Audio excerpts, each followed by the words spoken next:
उन्नति और विकास का, आस और विश्वास का, जन जन के जीवन की खुशहाली का दर्पण, जन जन के जीवन की खुशहाली का दर्पण। ये है कृषि दर्शन, ये है कृषि दर्शन, ये है कृषि दर्शन। जय किसान, जय राजस्थान, जय भारत। भारत सरकार के कृषि मंत्रालय के कार्यक्रम कृषि दर्शन में आप सभी किसान साथियों का स्वागत है। साथियों, हमारी सरकार हमारे किसानों और पशुपालक भाइयों के लिए समय समय पर नई योजनाएं लेकर आती है ताकि हमारे किसान और पशुपालक भाई इन योजनाओं का लाभ उठाएं और साथ ही कृषि क्षेत्र का विकास हो। ऐसी ही एक योजना है राष्ट्रीय पशुधन मिशन।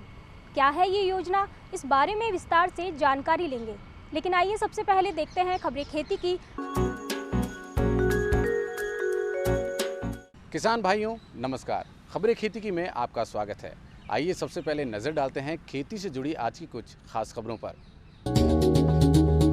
नई तकनीक से आत्मनिर्भर बनेगा किसान, जैविक मोबाइल ऐप से तय कर सकेंगे फसल की कीमत। और मधुमक्खी पालन को लेकर भरतपुर में वेबिनार संपन्न। केंद्र सरकार ने किसानों को आत्मनिर्भर बनाने और कृषि संबंधी खर्च के लिए प्रत्यक्ष आय सहायता उपलब्ध कराने के लिए प्रधानमंत्री किसान सम्मान निधि योजना लागू की है। केंद्रीय कृषि मंत्री नरेंद्र सिंह तोमर ने कहा कि केंद्र सरकार देश के विशेषज्ञों और आईटी कंपनियों के साथ मिलकर किसानों को आत्मनिर्भर बनाने की दिशा में नई प्रौद्योगिकी के साथ कार्य कर रही है। कृषि मंत्री ने कहा कि राज्य सरकारों की ओर से भूमि रिकॉर्ड डेटाबेस के साथ एकीकरण के माध्यम से विभिन्न तकनीकी समाधान विकसित किए जा रहे हैं। उन्होंने कहा कि केंद्र सरकार ने प्रधानमंत्री किसान सम्मान निधि योजना में अब तक 11 करोड़ से अधिक किसान परिवारों के खातों में 137 लाख करोड़ रुपए डाले हैं। पूसा परिसर में हुए एक अन्य कार्यक्रम में कृषि मंत्री ने कहा कि पौधा प्राधिकरण के माध्यम से किसानों के अधिकारों का संरक्षण किया जा रहा है। इसमें किसान अपनी परंपरागत किस्मों के ऊपर और किसी अन्य किस्म के अपने ही पैदा किए हुए बीज का अधिकार प्राप्त कर सकता है। जैविक तरीके से उगाए गए खाद्य पदार्थों की मांग बाजार में तेजी से बढ़ रही है। किसानों के सामने ये समस्या है कि इन उत्पादों को बेचे कहाँ। इस समस्या के निराकरण के लिए राज्य सरकार ने जैविक मोबाइल ऐप लॉन्च किया है। राजस्थान सरकार ने राज किसान जैविक नाम से एक जैविक मोबाइल ऐप तैयार किया है। इसके माध्यम से किसान और व्यापारी जुड़कर अपना उत्पाद खरीद या बेच सकते हैं। ऐप से किसान उत्पाद की कीमत तय कर सकते हैं। राज्य में अभी 20,000 से अधिक किसान जैविक प्रमाणीकरण संस्था से जुड़े हुए हैं। इसमें से 90% लोगों के पास जैविक प्रमाणीकरण है। अभी तक राज्य किसान जैविक ऐप पर 160 किसान और 29 खरीदारों ने पंजीयन कराया है। ये किसान जैविक तरीके से अनाज, सब्जी, मसाले और फलों का उत्पादन कर रहे हैं। राज किसान जैविक ऐप के माध्यम से जैविक प्रमाणीकरण संस्था में किसान और खरीदार को पंजीकरण कराकर अनुमोदन कराना जरूरी है। प्रमाणीकरण संस्था के अनुमोदन के बाद किसान इस ऐप में जैविक कृषि योग्य भूमि का विवरण, फसल का नाम, बिक्री योग्य उपज तथा जैविक फसल का रकबा आदि दर्ज कर सकेंगे। ऐप में यह भी सुविधा दी गई है कि किसान अपनी उपज की बिक्री दर भी इसमें दर्ज कर सकेगा। यह ऐप किसान और उसके खरीदार के बीच सेतु का काम करेगा। कृषि महाविद्यालय कुम्हेर और श्री कर्ण नरेंद्र कृषि विश्वविद्यालय जोबनेर के संयुक्त तत्वावधान में भारत में मधुमक्खी के अनुसंधान और चुनौतियों के विषय पर एक वेबिनार का आयोजन किया गया। मधुमक्खी पालन को लेकर हुए वेबिनार की अध्यक्षता करते हुए श्री कर्ण नरेंद्र कृषि विश्वविद्यालय के कुलपति J.S. संधू ने कहा कि मधुमक्खी शहद उत्पादन के साथ फसलों के परागण में भी योगदान करती है। उन्होंने कहा कि किसानों को मधुमक्खियों के फसलों के परागण संबंधी महत्व को समझना चाहिए। इस मौके पर कृषि महाविद्यालय कुम्हेर के डीन उदयभान सिंह ने कहा कि भरतपुर में हनी प्रोसेसिंग यूनिट लगने से मधुमक्खी पालन लाभकारी धंधा बन गया है। वेबिनार में वक्ताओं ने कहा कि मधुमक्खी पालन जैव विविधता के संरक्षण, प्रकृति में पारिस्थितिकी संतुलन और प्रदूषण को कम करने में सहायक है। वक्ताओं ने यह भी कहा कि फसलों में रासायनिक कीटनाशक के प्रयोग से मधुमक्खियों के विलुप्त होने का खतरा है। इस वेबिनार में पंजाब, हरियाणा, गुजरात, दिल्ली, कर्नाटक और राजस्थान सहित कई प्रदेशों के 500 कृषि विशेषज्ञों और मधुमक्खी पालकों ने भाग लिया। किसान भाइयों, खबरें खेती की में आज बस इतना ही। आप देखते रहिए कृषि दर्शन। नमस्कार। कार्यक्रम में आपका फिर से स्वागत है। साथियों, राष्ट्रीय पशुधन मिशन योजना क्या है? इस योजना से हमारे किसान भाई कैसे लाभान्वित हो सकते हैं और कैसे जुड़ सकते हैं, आइए विस्तार से जानकारी लेते हैं आज के हमारे विशेषज्ञ डॉक्टर प्रमोद सारस्वत से। राम राम पशुपालक भाइयों, आज हम बात करेंगे NLM की, यानी राष्ट्रीय पशुधन मिशन। 2014-15 में केंद्र सरकार द्वारा ये योजना प्रारंभ की गई थी और इसके पीछे जो मंतव्य था, जो उद्देश्य था, वो ये था कि सर्वांगीण विकास पशुधन और पशुपालक का हो। यानी कि जो बीच में कुछ कमियां पशुपालक अपनी मेहनत कर रहे हैं, पशुधन भी राजस्थान का स्पेशली बहुत उत्तम है, लेकिन फिर भी जो वांछित पैदावार, जो वांछित लाभ उनको मिलना चाहिए, उसमें कहीं न कहीं कोई ज़रा सी कमी है, उसको दूर किया जाए। और ये जो योजना है 60-40 फंडिंग पैटर्न, इसका जो पैसा मिलता है 60% केंद्र सरकार द्वारा और 40% विभिन्न राज्य सरकार द्वारा इसमें अनुदान राशि मिलाई जाती है। और इसके कई घटक हैं। पहले उद्देश्यों की बात कर लें, जैसे इसमें प्रचार प्रसार का भी है, पशुपालकों की अवेयरनेस का भी है, इसमें आपको बीमा का भी है, चारा उत्पादन पे बहुत ज़्यादा जोर इसमें दिया गया है। और आज तक अलग अलग योजनाओं में गाय भैंस की बात बहुत हुई। इस बार इसमें इसके अतिरिक्त छोटे रोमंथक यानी स्मॉल रूमिनेंट्स, यानी आपकी बकरी और भेड़, इन पे बहुत ज़्यादा फोकस किया गया है। पोल्ट्री, जो बैकयार्ड पोल्ट्री जो हमारे मेवाड़ और इस एरिया में बहुत ज़्यादा पॉपुलर है, उसके अलावा जो पोल्ट्री व्यवसाय है वो पूरे राजस्थान में भी बड़ा पॉपुलर हो रहा है। इसके बारे में भी इस पे बड़ा ध्यान दिया गया है। इसके कई सारे घटक हैं। सबसे पहले अपन बात करेंगे रिस्क मैनेजमेंट की, यानी बीमा। यानी कि इसमें जो सरकार का जो अनुदान है उसमें बहुत बड़ा फ़ायदा पशुपालकों को है। अनुसूचित जाति, जनजाति और BPL परिवार, इनके लिए 70% अनुदान, यानी 100 रुपये आपके बीमा के लगे तो 70 रुपये सरकार वहन करेगी, 30 रुपये आपको वहन करने पड़ेंगे। और सामान्य जो पशुपालक हैं उनके लिए 50% है, यानी 50% राशि फिर सरकार के अनुदान से वहन होगी, 50% पशुपालक को खुद देना पड़ेगा। अब आप जानते हैं, जब बीमा हो गया पशु का, तो कल को कोई दुर्घटना हो जाए या असामयिक मृत्यु हो जाए पशु की, तो आपका जो पशुधन का जो व्यवसाय है उसमें कहीं कोई दिक्कत नहीं आए और वो यथावत चलता रहे और आप एक तरह से आश्वस्त रहें। हालांकि हमारा पशुपालक पूरा इलाज करवाता है, उस पर ध्यान देता है, लेकिन फिर भी टीकाकरण करवाने के बावजूद भी कई बार आकस्मिक मृत्यु हो जाती है। उस स्थिति में आपके व्यवसाय में ज़रा भी अड़चन नहीं आए, ये रिस्क मैनेजमेंट में कवर होता है।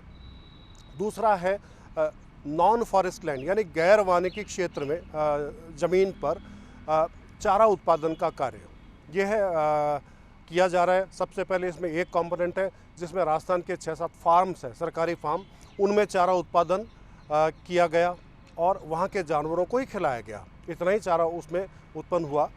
और फार्म स्ट्रेंथनिंग की बात है, कहीं ट्यूबवेल की आवश्यकता और है, यानी जो छोटी छोटी कमियां आ रही है लेकिन बहुत बड़े बड़े काम रुके पड़े हैं, उनके लिए इसमें आर्थिक मदद राज्य केंद्र सरकार दोनों द्वारा है। दूसरा एक है पशुपालकों के लिए अपने क्षेत्र में, अपने खेत में चारा उत्पादन किया जाए।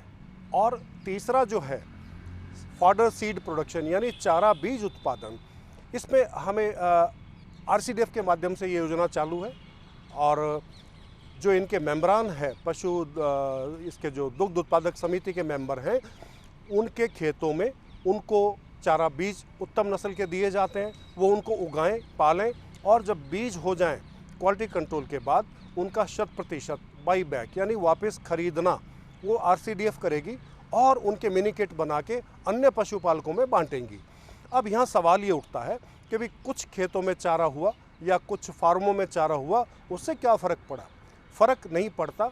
ये एक अवेयरनेस की बात है उन पशुपालकों को जिनको लगता है आज तक हमने अन्य जीन्स के अपने बीज उत्पादन करते हैं। बहुत कम पशुपालक हैं जो बीज के लिए अपनी फसल को पैदा करते हैं और उनके बीज बिकते भी हैं दुगने तिगने दाम पे। ठीक वैसे ही इनके पशु चारा का भी बीज है, उनका अपना महत्व है। ये बताने के लिए, जताने के लिए, समझाने के लिए इस योजना को प्रारंभ किया गया है।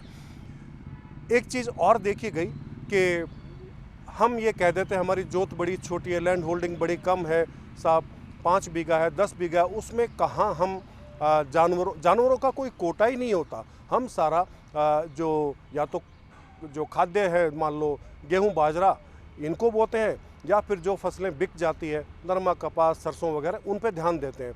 वो कहते, पशुपालक कहता है हमारा कि सब चारे के लिए कहाँ जगह है। मैं आपको बता दूं, अगर आप चारा करेंगे तो आपको उतनी और उससे कहीं ज़्यादा पैदावार मिलेगी यदि आप उनका विक्रय करते हैं तो भी, और यदि अपने पशुपालकों को पशुओं को हरा चारा खिलाते हैं तो उनके जो उत्पादकता में वृद्धि होगी वो आप देखेंगे कि बहुत ही अविश्वसनीय है, आपको यकीन नहीं होगा।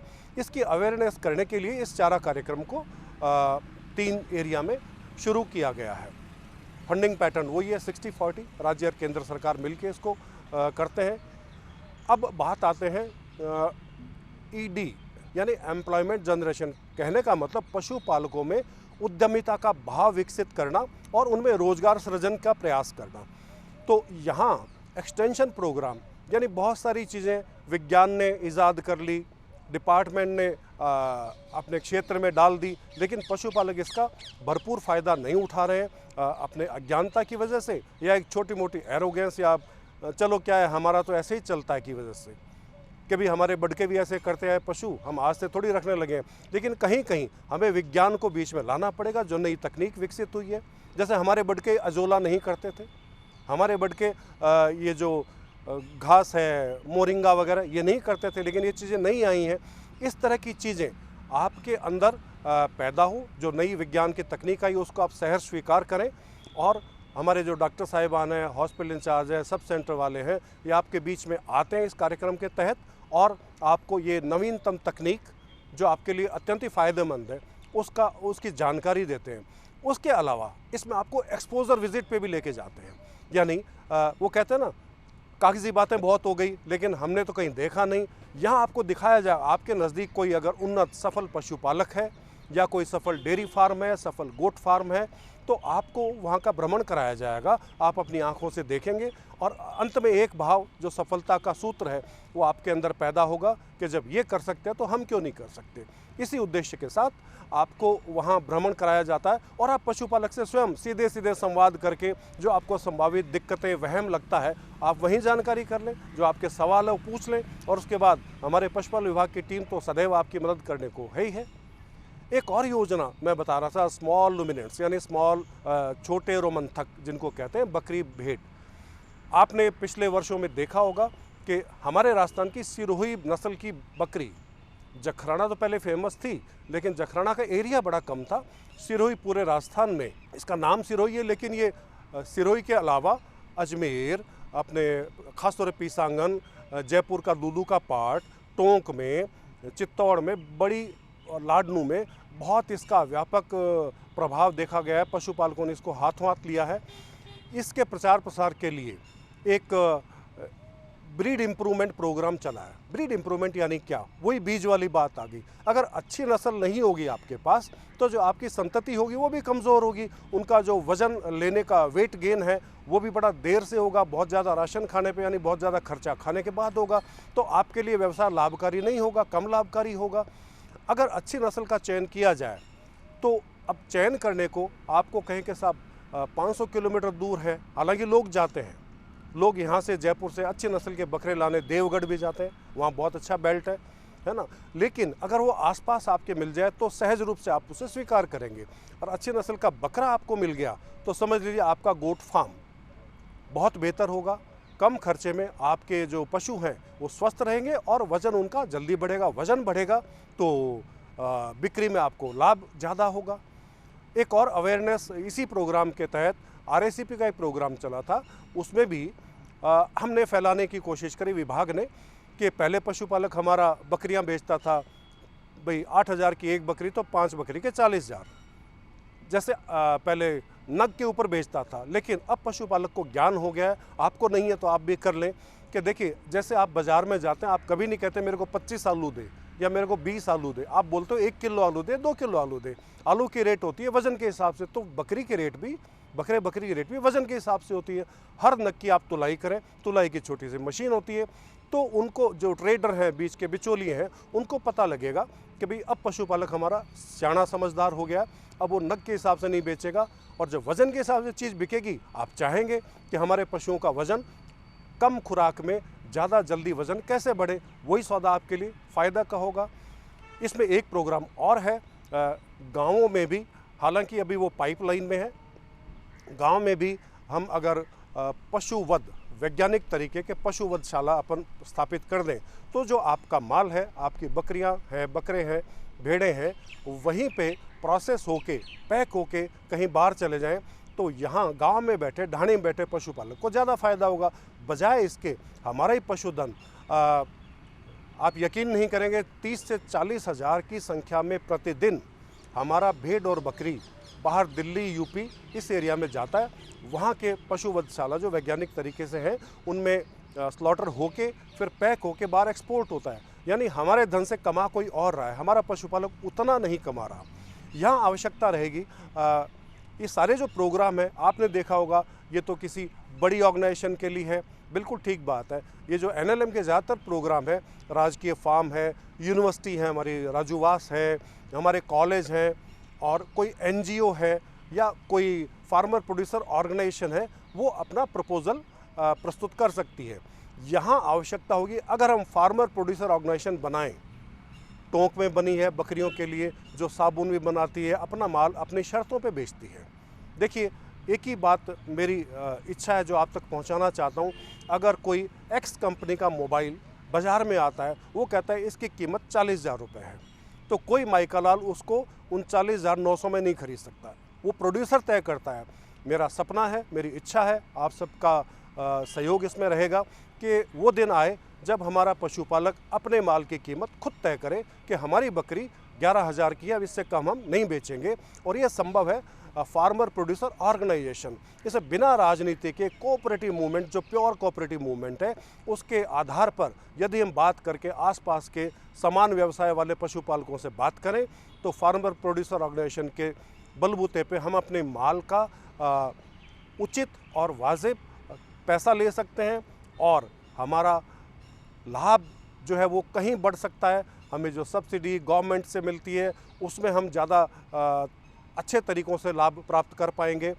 इस तरह से हमारे NLM के तहत ये कोशिशें की गई है केंद्र और राज्य सरकार के द्वारा। ये सब आपके ऊपर है कि आपने पशुधन को किस तरह से रखते हैं। आप आज चूँकि मौका आपसे मुखातिब होने का, मैं यही कहूँगा, अपने पशुओं का बीमा कराएं। हाँ, बीमा में राजस्थान में ज़रा सी दिक्कत आ रही है। जो कंपनियां हैं, वो तो देखिए, वो तो व्यापारिक प्रतिष्ठान है, अपने मुनाफे नुकसान का आकलन करेंगी, तो उनका ये कहना हमारा प्रीमियम कम आया लेकिन हमें क्लेम ज़्यादा देने पड़े।